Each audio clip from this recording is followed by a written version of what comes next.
I was playing 136 at Portland Meadows. It was like a fresh game. There's nobody's really had any chip movement yet. We're in the first orbit or two, and the maximum buy-in is 1K, and that's about what each me and my opponent are going to have in this hand. So we're about 1K effective in 136. My opponent is a pro. He plays almost every day. He certainly makes his living from poker. He's a good player, and he opens to 20 from the cutoff. Yep, I couldn't figure out if it was a hijacker cutoff, but it was the cutoff, I'm pretty sure. Good job. You know, the three blinds, it messes your brain up when there's three blinds. That's the problem. Whatever. He opens to 20 off 1K effective from the cutoff. I am in the big blind, the $3 blind. There's a $6 player behind me. And I have king, queen of clubs. All right, what are we doing, Levy? What's our main goal here? Who's in the straddle or the $6 blind?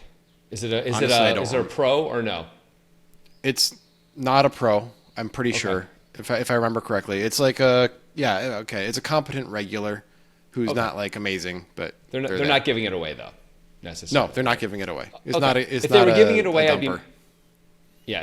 away, I'd be inclined to call here a fair amount to let them into the pot.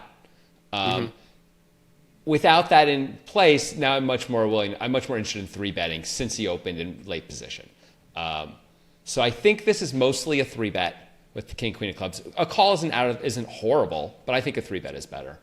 Yeah, I think a 3-bet is clearly the best play, and I think it's a good qualification that if it was like just a complete dumper in the $6 blind, it would be good to let that player in. But that wasn't the case.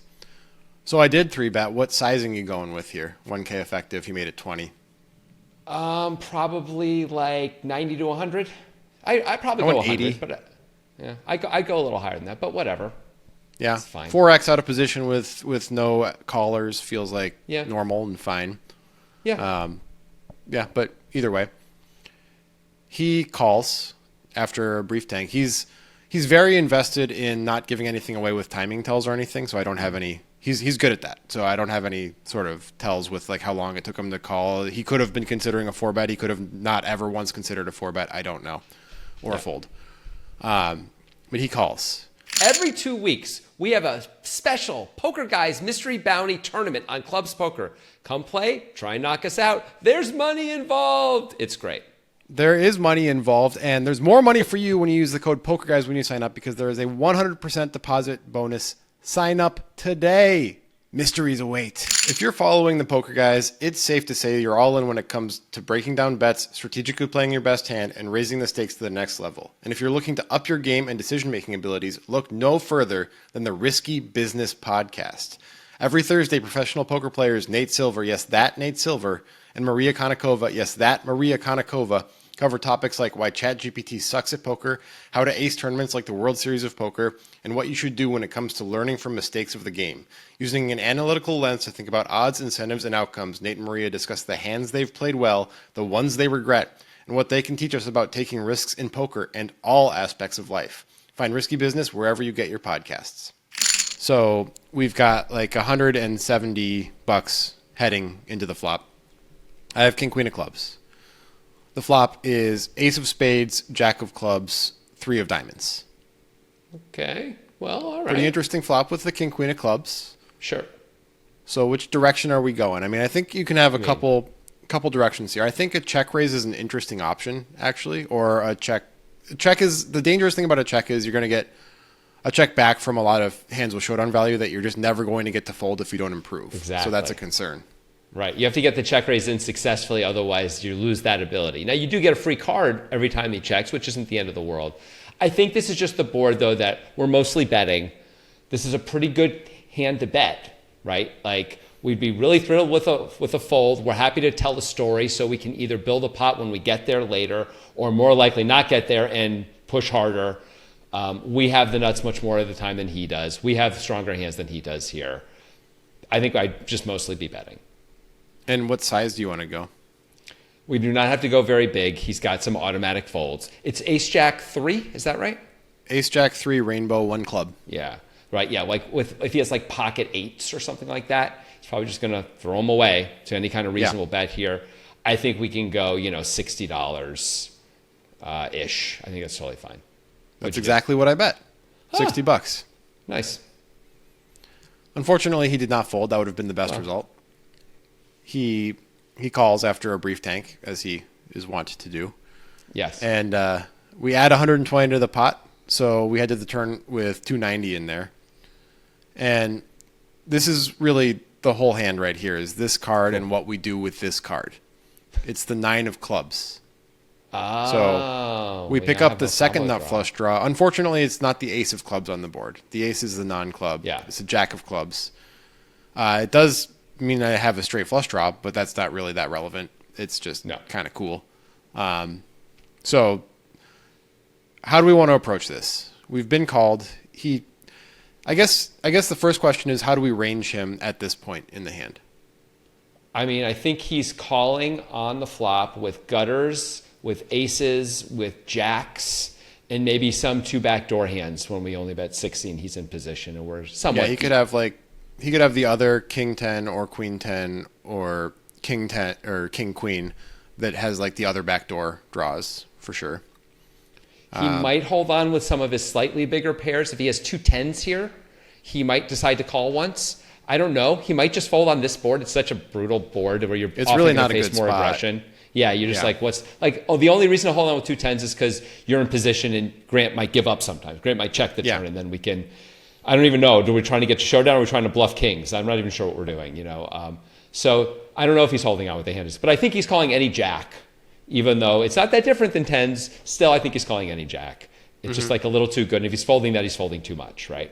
So I think he's mostly got Broadway cards in his hand in one form or another. Yeah. So how do you want to approach this? I think we are absolutely betting again, like for sure. I would be concerned if we check, if he has jacks or if he even has small aces, which he rates to have a fair amount of small aces. He doesn't rate to have ace king, for example. He could have ace 10, he could have ace queen, he could have some other aces, of course, but which he would bet if we check. But a lot of those aces might check back to try and get value from you on the river, to induce a bluff or to keep your weaker holdings in and get another bet out of you then. So I don't know that a check raise play is going to work super great here. I'd be concerned if we check that he is going to bet. I feel like he's got too many check backs with like jack 10 and stuff like that. And then it's going to be hard to win the pot unless we actually improve. So I just want to bet. We still have ace king, we have ace jack, we have jack jack, we have ace ace. We can have 9-9. It's hard for him to have that. We just have a lot of really good hands here, I think. And we picked up a card that is really great for us to barrel on. I want to just barrel. And I would start to size it up here as well. So if there's almost 300 in the pot, it's 290. I'd probably be going something along the lines of 220 to 250, depending. I think I'd go a little lower, more like 220. If he's holding on with an ace, there's no need to charge ourselves too much. And also it makes if we decide to bluff the river, we can bet more that way and make it harder for him to call later rather than the stack to pot is less. These are all reasonable thoughts. I had slightly different thoughts. Cool. What'd you think? I think this is a pretty wet card and that he's likely to bet almost any ace that he has here. I don't think he's necessarily going to try to reach cheap showdown. He's going to expect that I continue with my big aces a lot of the time on the turn. So I think he might be more invested in protecting his equity than getting to cheaper showdown with his weak aces against my random like hands that could somehow improve on the river. Okay. I don't expect him to bet a jack. I never expect him to bet a jack. So I think he'll check back a jack if I check, which is fine with me. Like, so my overall thoughts were I want to check, and I'm okay with taking my equity to the river against his checkbacks. And if he bets, I can just shove and like put most of his hands in a really tough spot. That was my thought process. So you think you're going to get so much information out of whether he bets or not? Like you'll know, like if he bets, that means he's got an ace mostly. And if he checks, he has a hand that you can blow him off of anywhere on the river, right? That's part of what this is all about. I'm not trying to blow him off of the, I'm not really trying to blow him off of the river if he checks back. I'm just going into equity realization mode if he checks back, mostly. So like if you brick and you think he never has an ace, you're just going to check again on the river rather than try and get a jack to fold? I mean, I guess depending on the card. No. Yeah, I mean, I guess there are some river cards where I might feel like I have to fire, but he's like a thinking player. As I said, he's expecting me most likely to be betting my big aces on the turn, so he's gonna kind of sniff out a weird story there if I go like bet, check, bet on this run out. So yeah, maybe, but I think really that's part of what I sacrifice with this strategy of going into the check is that I'm just gonna try to realize equity in this relatively small 3-bet pot with my pretty good draw if he checks back, and that's part of the problem that I have with the play. But you win some, you lose some.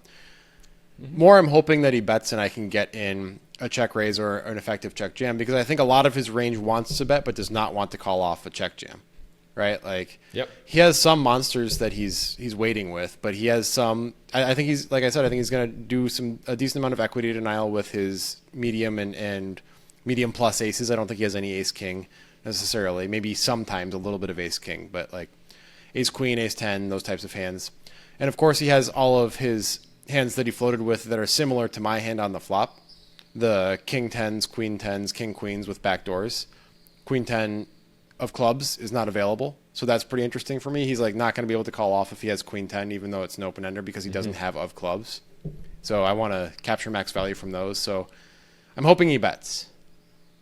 I will say you're giving up some things with this, right? You're giving up the story on both sides. The story of, like, if you continue instead of checking, then you get to keep telling the story of you have a very strong hand, and so then you can bluff the river with that when you miss, right? Yeah. Also, when you check and he bets and you check raise all in, it's a weird story also, right? Like, what are we saying we have that we would play like this? We would play top set like this? We'd play jack-jack like this? Would we?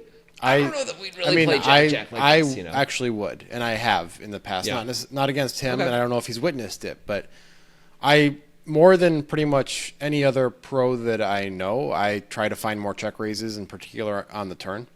And I will play strong value as a check raise on the turn. So I am working to be balanced, especially against players like him. Obviously, you have to have the opportunity. You have to. I'm not Phil Hellmuth, where I'm like, I'm just going to show him the nuts. You have to have the opportunity to have a monster in order to balance. But this is a relatively monstrous hand. The king queen of clubs is just, the issue, of course, is if he has like the thing that's under the bed that's scaring me in this hand is ace x of clubs. Of course. Like he's never that's folding gonna be a that. real problem for you. He's never folding that, and I have no outs. I have 3 outs. Three outs. You have 3 outs. No, you're screwed on that. But that's okay. Yeah. He's not going to have it that often. He's going to have a lot of other stuff that he's going to insta-fold, and a lot of the stuff that when he does call your check raise, if indeed we end up going that way, you still have reasonable equity against it. This has got to be a profitable play. Even if I question the story, and I don't know, maybe you don't need to. Like you're saying, maybe you're balanced. Maybe he knows you're balanced. If he doesn't know it, he may call. He may lean towards more calls anyway. But even so, we have reasonable equity, even in the face of all this kind of stuff, right? So it can't be too bad. I mean, I think I'm definitely taking my aces up and doing this with it. And any set that I have, ace, I might not, just because it's got the board so crushed. I'm not sure how I navigate ace in this spot. Maybe I do it the same. I don't know. Ace king and ace queen might just be pure 3 barrels, but maybe sometimes I mix in a check raise with those two. I'm not sure. At this SPR, it's a little bit more attractive to do it with ace king than if we were deeper. Yes, right. Like, of course, it gets a little scary if we're deeper with ace king. You're getting it in anyway with ace king. If he has ace jack, he has ace jack, right? Yeah. It's going to be really hard to avoid the collision, so it doesn't matter as much. Yeah. So I do check, and he takes the requisite amount of time and bets 260, 260 into 290. So cool. For a lot of players, this would mean like lean towards strength because he's betting big on the turn, but not for him. He's going to be balanced. He understands that it's a board texture situation. So I follow through with a plan and I jam. Cool. Do we have any problems with this? Just review real quick. Do we think that I made any mistakes here overall? I mean, I would prefer not check raise and instead just continue on the turn personally. But I think if you're going to check, and having some balance here is not the end of the world. If you want to be able to check jam things for value, you need to have bluffs also. This is a pretty wonderful bluff. We can really live with getting called. I think it's going to work a lot. I think it's going to be very effective. Like when we move in here, I think it is going to fold out most things. If he's going to be sensitive to the story and not believe you're balanced, which if I didn't know anything, I would believe that. Now maybe he's played with you enough that he does. But if then he may call a little lighter, like he may call with ace 10, You know, because like, what are you supposed to have that you would play like this? I don't know, man. It's a weird story. As opposed to just going bet with your strong value, which feels like more believable. But even in that case, which isn't going to be that often, we still have got a lot of outs here, right? We still got 12 outs no matter what. So I think it's perfectly fine at worst and probably good. Yeah, and I think there's a little bit of added meta value that, like, when I check the turn, it's not just you're not gonna get to breeze through to the river, you know, by betting. It's not. Yep. There's like always a threat, so there's something there. So he snap calls. Does he have ace jack or jack? He has jack? a set of threes. He has a set of threes. We run it twice, and I lose both. No, you're supposed to get there both. No, Why did bye you do bye. that? Bye 2-1 buy-in in that game. Huge mistake. The first couple or yeah, in the first couple orbits. Didn't I say you needed to check fold the turn? I think. Yeah. Check fold the turn with the king queen of clubs. Yeah, that's a good idea. I mean, the good news is you're getting this all in, I think, most of the time, no matter how you play it, right? Because like if you bet turn, he's either going to call or raise. If he raises, you can't really fold. This hand's got probably too much equity to fold, unless the sizing is really odd. But I don't think, I'd have to think about it, but I think you're probably just going to feel like you have to call. I think, and because you never think he'd be moving in with ace X of clubs, for example. That's a call on the turn, right? That's not going to be a move in. And if you bet and he calls on this board, assuming the river is a blank, which is at least somewhat of a blank because it didn't improve you, a lot of the time you're probably going to go for it because you're like, guess who has ace ace, guess who has jack jack, like rather than not. And obviously he's never folding. So you're probably just screwed no matter what. Yeah, is the truth. Yeah, I think so. So that's good. Yeah, it's good to be screwed no matter what. I love it. I mean, really. Yeah. And you don't have to worry about it. Yeah, no worries. Tired of being tired of being sick. In my head 24/7, how I'm supposed to pay the rent. Missing practice, I don't play. Friday nights we on the bench, trying to come up with a play. If it don't work, then hit a lick. So if knocking at my door, pain ain't tell. I'm studying her word prayer. Baby excel, got away with way too much. Should've got expelled, but the school saw my potential. Smart kid trying to rebel. Yeah.